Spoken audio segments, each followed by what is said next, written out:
It's Sunday morning, and that wonderfully relaxed feeling of a long, lazy day lingers in the air. If you want to make the moment last, may I suggest the perfect solution: the Martin Sheen Podcast. Join me, your host, Martin Sheen, for beautifully crafted 20-minute programs filled with never-before-heard stories of my life, along with personal reflections and poetry that inspires. The Martin Sheen Podcast is the perfect Sunday refresh, a chance to take a deep breath, relax, and know that the stress of Monday may be just around the corner, but not here, not now. So make this your weekly moment of calm as we explore faith, hope, love, and what it means to be human. And know this journey is ever unfolding as I invite you to see what's next with me, Martin Sheen. And thank you. Our press secretary gave alternative facts to that. My goal in this deposition was to be truthful, but not particularly helpful. Welcome to Unspun, the podcast that makes you better at finding the truth. The way people get news is changing. It used to be that there were many reporters who would research stories and write articles, but now politicians and famous people share information directly with you on social media and the internet. That means you find out things fast, but it's up to you to make sure the information's actually accurate. And newsmakers don't always do their part. The temptation to manipulate information is strong. They bend the truth to deceive so that they can avoid accountability, so that they can advance their agendas. When you recognize these agendas, you can sometimes find out what's real. And we're at a crossroads where anyone can share anything online, so it's important to sharpen your critical thinking skills. Finding that deception before it goes viral is pretty much a survival skill now, and we're going to do it together. Let's get unspun.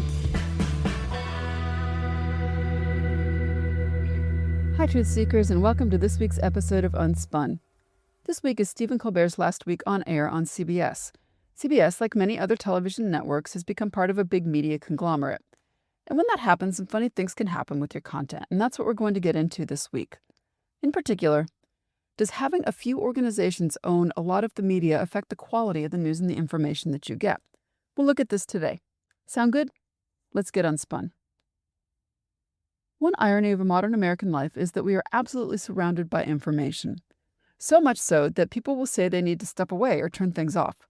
But at the same time, when it comes to our own local communities, sometimes we actually know a lot less about each other than we used to. I mean, think about it.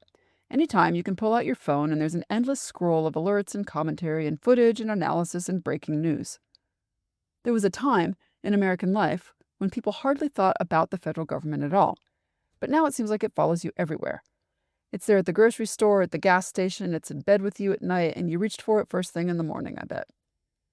I think a lot of people know more about what congressional representatives from other states are doing than they do about new ordinances that are passed by their own city council. So the information landscape has shifted, and it almost feels like some information has disappeared. Why is this? People who track media ownership will tell you things like a frightening number of local news outlets have closed. But from where I'm standing, these changes began quite a while ago. You could already feel parts of the system of local news and information shifting back when I took my first reporting job out of college at the only newspaper in a mid-sized southern city. At that time, local newspapers had a really essential role in civic life, but it was also a strange one. On the one hand, they were businesses. They required money to pay my princely $178 a week, as well as to buy paper and run the presses and pay the people who actually came and brought the newspapers to your house. But it was also an institution in the town.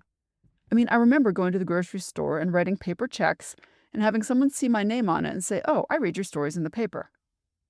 There were also institutions, right? You'd find their name on the wall at the local minor league baseball team. You'd find the publisher at the Rotary Club meeting. And there were also institutions built on an assumption that somebody was going to continuously pay attention to what it was that local government was doing. Now, this was not usually an exciting, dramatic thing, but it was every week, and it was mostly stuff that you would have to pay someone to pay attention to because it was just not all that interesting. It was inside a wooden room on the second floor of City Hall. The council members sat in a broad semicircle of wooden desks, and each one of them had a microphone and a nameplate in front of them. The mayor sat in the middle, and over to the side, the city manager was presenting all the different issues that the city had to talk about, and the city secretary was taking notes. Now, sometimes the city would be honoring someone, the teacher of the year or a firefighter who had done something heroic. And when that would happen, there would be people sitting in the black fabric audience chairs with me, but they'd usually leave after the accolades were over. Most of the time, I was by myself with the council. And let me tell you, these meetings were not must-see TV. There were no snappy sound bites, nobody was bringing in giant posters, there were very few confrontations. Most of the work that the council did was procedural. What do people need to do with their garbage cans? Who is the city going to hire to put up new streetlights? Should the city allow a contractor to build a new shopping center? How are we going to do the budget?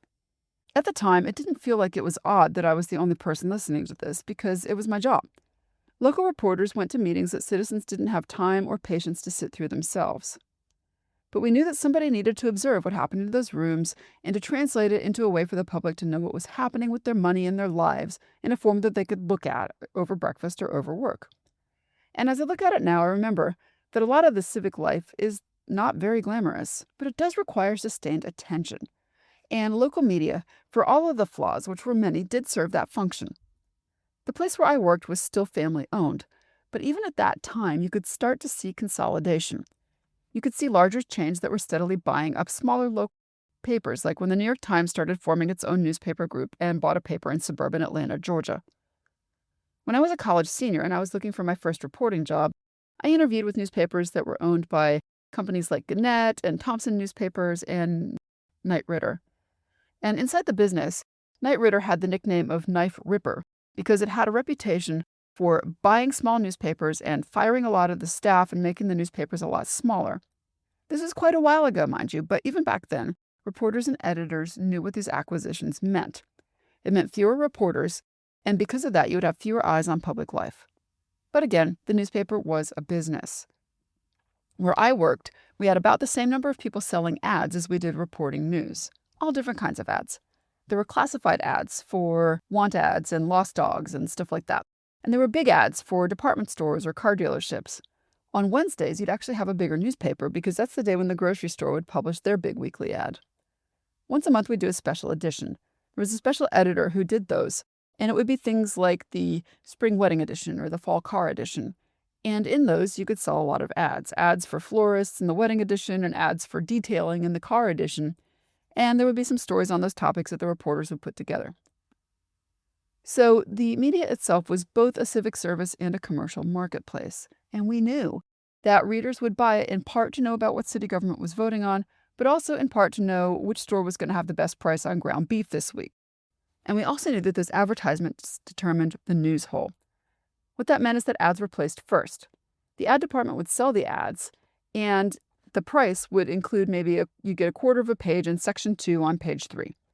And that would be physically designed on the page once the ads were sold. And whatever space was left, that was left for your reporting. That was the news hole. And on those days when you could sell a lot of ads, like on Wednesdays, you had more room for stories. And none of this was a secret. The journalists working there all knew that the newspaper was a business. It always had been. But there was still a wall between advertising and the news product itself. Advertisers didn't control what we wrote about in the news section, and both had value. But it was also a time of transition. Even at that time, I had a few colleagues who worked in different offices, actually in different counties. And this is because the place where I worked had bought some smaller newspapers in neighboring towns and then operated them as what they called bureaus.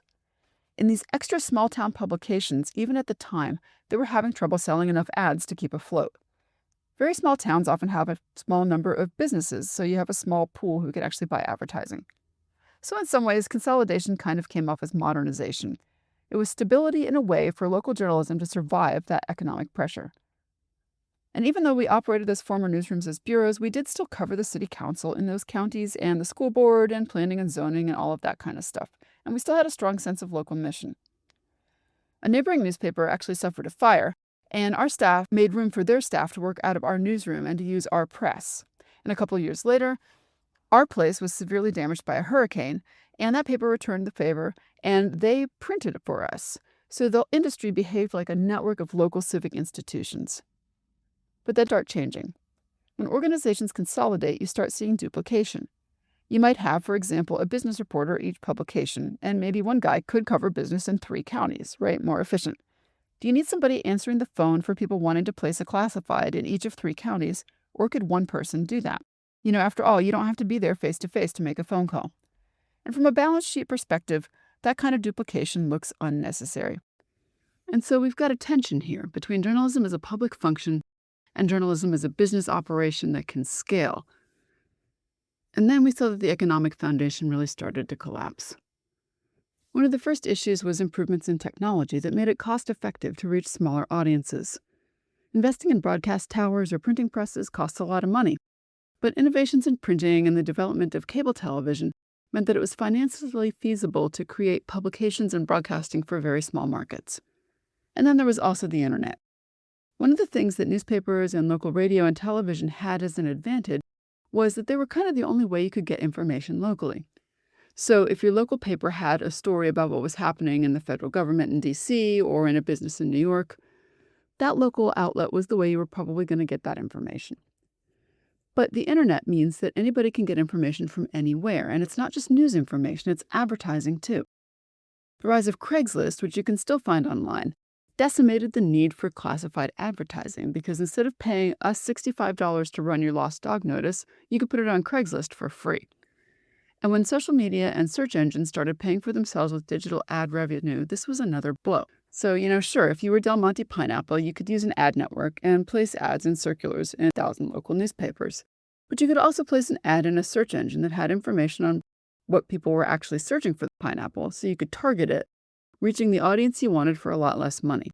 The advertising system that subsidized local reporting for the 20th century crumbled, and local media really has not been able to replace it. And there's been costs. Researchers have studied media consolidation all over the world, and they've consistently found that when larger organizations acquire smaller news stations or publications, quality of that local coverage gets worse. If you have a chance after the podcast, I would encourage you to look at the Today's Front Pages gallery that the Freedom Forum maintains. You can Google for that, or I'll try to put a link in the show notes. You will find that there are newspapers that are chain-owned, but they're all over the country, and they look like the same newspaper. So you might be in Dothan, Alabama, or Wichita, Kansas, or Bend, Oregon, and you're seeing exactly the same front page, and the issues that are covered on it are not local. When you replace locally grounded coverage with stories that go around national political stories, researchers call this discursive nationalization, and it happens in both print and broadcast news.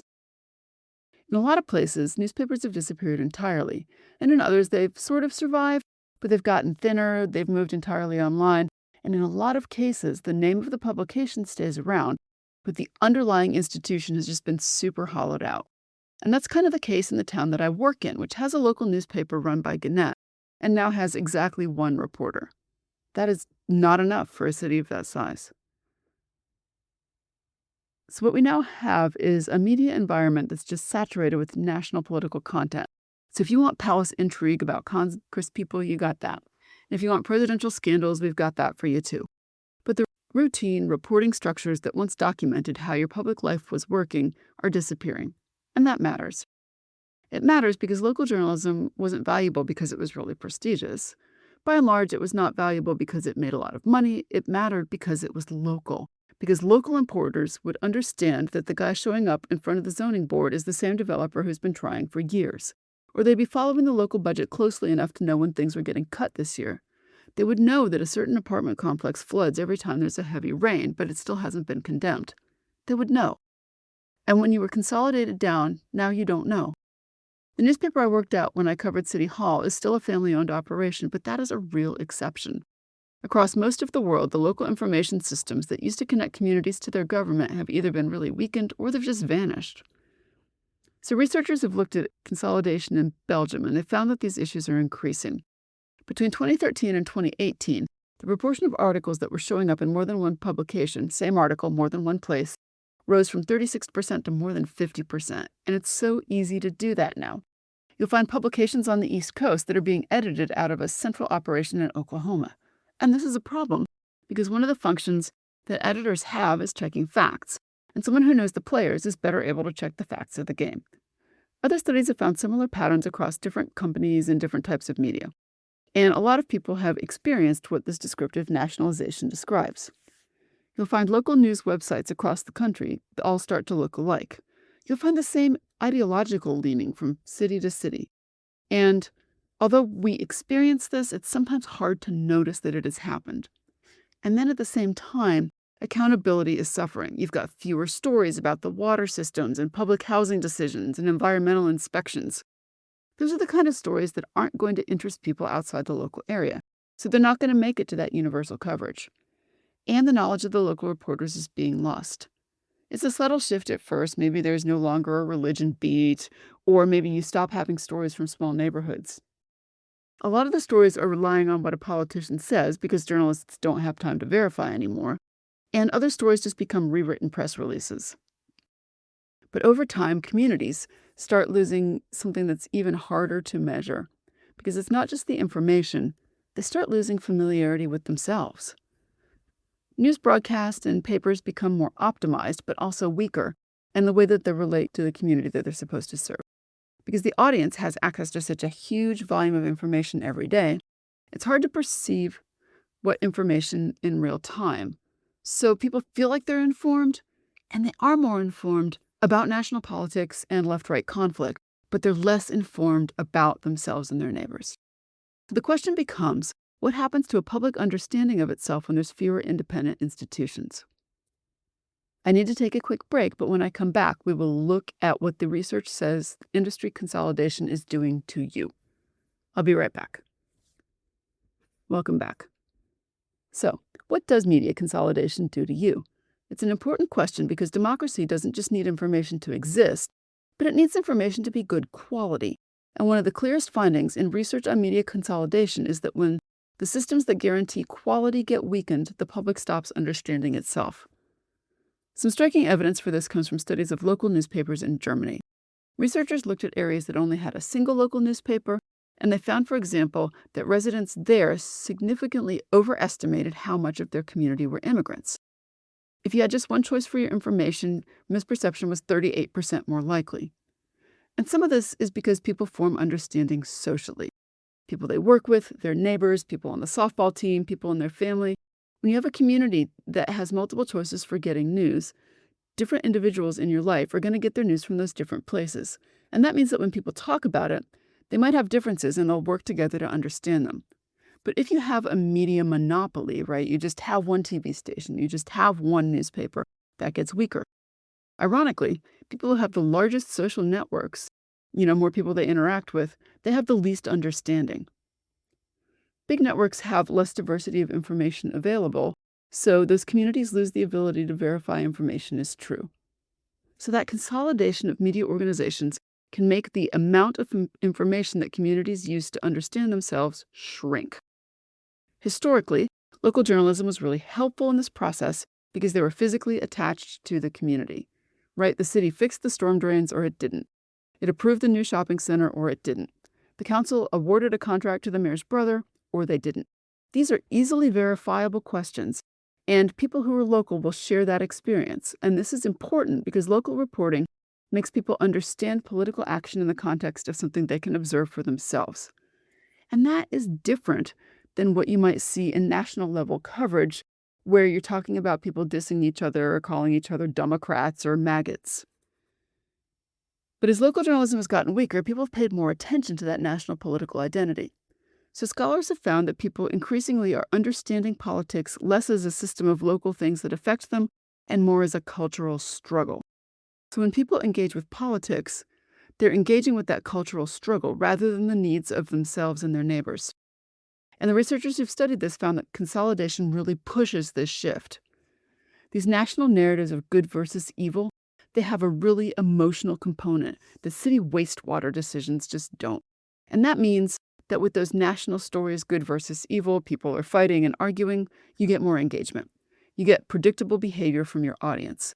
And that predictable behavior and audience attention can make a media organization money, so they're more likely to choose those stories. So in other words, a story about two members of Congress beefing with each other can dominate a news cycle for a long time. But a detailed investigation of a city's garbage truck purchases is generally not going to. So communities are becoming very politicized, but at the same time, they're becoming less informed about things that affect them directly. They know it's controversial in Washington minutes after it happens, but they have no idea what the school board is doing. When I covered the city council meetings in that wood panel room years ago, I didn't feel like I was doing important historic work. Most of the meetings were very repetitive, and honestly, it was kind of boring. But I am struck by the fact that institutions being accountable depends on someone being there to notice patterns before they turn into scandals. Not every story starts with drama. Sometimes a big corruption issue starts as a contract that the same firm gets repeatedly over several years. Sometimes the fact that the schools discipline students of different colors differently shows up first as discipline reports that are presented every month to the school board. These are patterns that need to be recognized, and it's hard to do that when you don't have someone consistently there with those local institutions. And I think that's one of the less appreciated outcomes of media consolidation. Now, I want to point out that it's not like we went from some pure, type of journalism to corporate schlock. Newspapers have always depended on advertisers, and publishers worry about the numbers of circulation or viewers. There's been sensationalism as long as there's been news, and the mayor was always able to call up the publisher and exert some pressure. In fact, the American ideal of objective reporting started as a commercial strategy to try to get more people to pay attention because they thought the product was trustworthy. So the central tension of our story isn't virtuous journalism versus corrupt business, but it's two different understandings of what journalism actually is. One side sees it as an information product that operates in a competitive market. This contrasts with journalism as civic infrastructure that can have some market efficiency, but most of its important functions only show up really after they're gone. And most people just don't spend their lives thinking about the systems that let them access public information because they assume that somebody's going to the meeting and looking over the budget documents, and someone's asking why this project is over budget or why this thing they announced in a press conference 6 months ago never happened. When you have a healthy system of local information, this observation is part of the system. Any given resident is not going to read every article. They may complain about local news all the time. They may diss individual reporters. They may disagree with what editors say. But if you have people whose job it is to observe institutions, you get a sort of distributed public awareness, and that awareness will shape how the governments behave. Officials act differently when they know that what they're doing is going to be known to the public. Corruption becomes something that's scandalous in that case and not something that's just normal. One of the issues we're seeing with news right now is that journalism is getting evaluated using the same criteria as entertainment. Audiences are choosing news based on whether they enjoy it or they agree with it. And then in a market economy, that's a reasonable thing to do, but it does leave out the civic role. I may never choose to read stories about zoning decisions, but I still benefit from the fact that that information exists and that other people pay attention. Some ways, local news has functioned like building infrastructure. It builds that record, and that record persists over time. I think this tells you why media today can feel at the same time overwhelming and empty. You have information constantly bombarding you, but it doesn't have any context to it. Stories appear vitally urgent for a day or two, and then they just disappear because they're not getting a reaction anymore. Public attention is very concentrated, but it's fleeting. And once these local information systems get weak, it becomes very difficult to rebuild them. Just because it's not just the publication, it's also the relationships of the watchers to the watched and the habits of people in getting information. It's those networks of sources and the accumulated local knowledge that's built over years. When news outlets shift or disappear, that civic infrastructure goes away along with them. And it's hard to see this at the national level because we do get a lot of national level news. There's a lot more commentary, there's a lot more opinion, there's kind of more news, and we live in one of the most information-saturated times in history, but quantity is not the same thing as understanding. So we can go back to rooms where I used to sit in the city council, because these meetings still happen. There are still people who are elected who are approving contracts and passing laws and making zoning decisions. Government didn't go away just because people stopped watching. If anything, local decisions have become more complex with time. So, the evening of whenever you're listening to this, a group of people is going to be going through an agenda, and it's thick with contracts and zoning changes, and somebody's voting on a sewage project, and somebody's approving expanding the landfill. The school board is looking at the disciplinary policy, and most of these decisions are not going to get any attention. But they do shape the physical reality that you live inside every day. But there are just a very few people now who are left in the room whose job is just to watch carefully enough to recognize what matters. And that's the part of local journalism that's going to be the hardest to replace. And that's why I keep paying to subscribe to my local news outlets. They've gotten thinner, there's less staff, and some of the things they do absolutely make me angry. But the benefits that they have may go beyond what I see on tomorrow's app or webpage, because they are continuing to build that civic infrastructure that we need. Okay, Truth Seekers, thank you for listening this week, and stay sharp, everyone. Thanks for getting Unspun with me this week. Unspun is a production of me, Amanda Sturgill, and is a proud member of the MSW Media family of podcasts. Send me your thoughts and ideas about trickery in the news on Gmail at theunspunpodcast@gmail.com. I even write back. And find this episode's show notes and more information at theunspunpodcast.substack.com. Want to learn more and get smarter? Check out my book, Detecting Deception, Tools to Fight Fake News, which is available on Amazon or your favorite online bookseller. And until next time, stay sharp, everyone.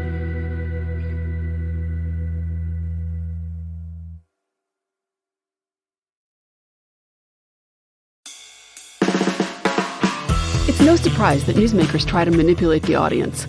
They want you to believe that they are the one holding the line and they'll use any trick they can to get you there. But don't let them fool you. Get unspun. I'm Amanda Sturgill. I've been a reporter, and today I teach future reporters to cut the spin and think critically about what newsmakers say. My podcast, Unspun, shows you how to know when you're being manipulated by the news. Learn to spot the tricks and how to make up your own mind about what's true. So if you're tired of being fooled by the news, subscribe to Unspun today. Unspun, because you deserve the truth.